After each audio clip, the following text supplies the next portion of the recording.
বাংলাদেশের গেমিং জগতের আকাশে তখন জোলজোর করছে একটি নাম, আবু তালহা।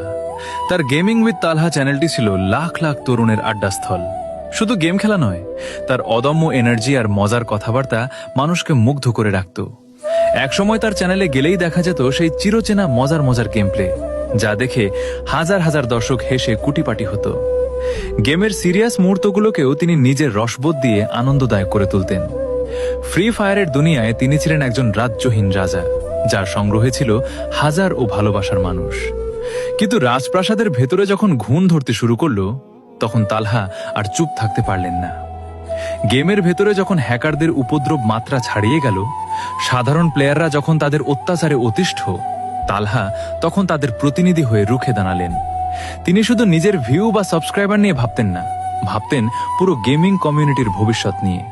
তিনি লক্ষ্য করলেন, ফ্রি ফায়ার এখন আর আগের মতো কৌশলের গেম নেই, বরং এটি হয়ে উঠেছে হ্যাকারদের স্বর্গরাজ্য। তালহা একে একে ফ্রি ফায়ার কমিউনিটির অনেক বড় বড় ইউটিউবারদের কাছে গেলেন। তিনি সবাইকে অনুরোধ করে বললেন, ভাই চলুন আমরা সবাই মিলে আওয়াজ তুলি, গেমের এই শোচনীয় অবস্থা থেকে একে বাঁচাই। কিন্তু অত্যন্ত দুঃখজনক বিষয় হলো, কেউ তার এই আহ্বানে পাত্তা দিল না। সবাই নিজের আখের গোছাতে ব্যস্ত ছিল। এরপর তালহা সরাসরি গ্যারেনা ফ্রি ফায়ারের মডারেটরদের সাথে যোগাযোগ করে বিষয়টি জানালেন, কিন্তু তারা তার কথার কোনো মূল্যই দিল না। সবাই যখন টাকার পেছনে ছুটছিল, তালহা তখন বেছে নিলেন সম্মানের পথ। যে গেম প্লেয়ারদের মূল্যায়ন করে না এবং যেখানে হ্যাকারদের দাপট থামানো যায় না, সেখানে থাকার কোনো মানে তিনি খুঁজে পেলেন না।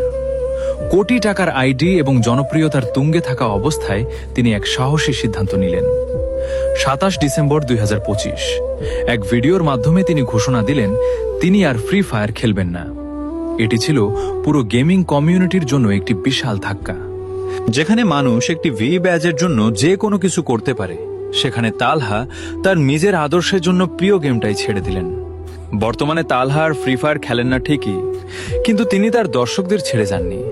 এখন তিনি ওমে টিভি, হরর গেম এবং বিভিন্ন মজার কন্টেন্ট নিয়ে আগের মতোই জনপ্রিয়। তার এই ত্যাগ প্রমাণ করে যে একজন সত্যিকারের লিডার সবসময় অন্যায়ের বিরুদ্ধে কথা বলে, এমনকি যদি তাকে একাও চলতে হয়। তালহা ভাই আজ শুধু একজন গেমার নন, তিনি একটি প্রতিবাদের নাম।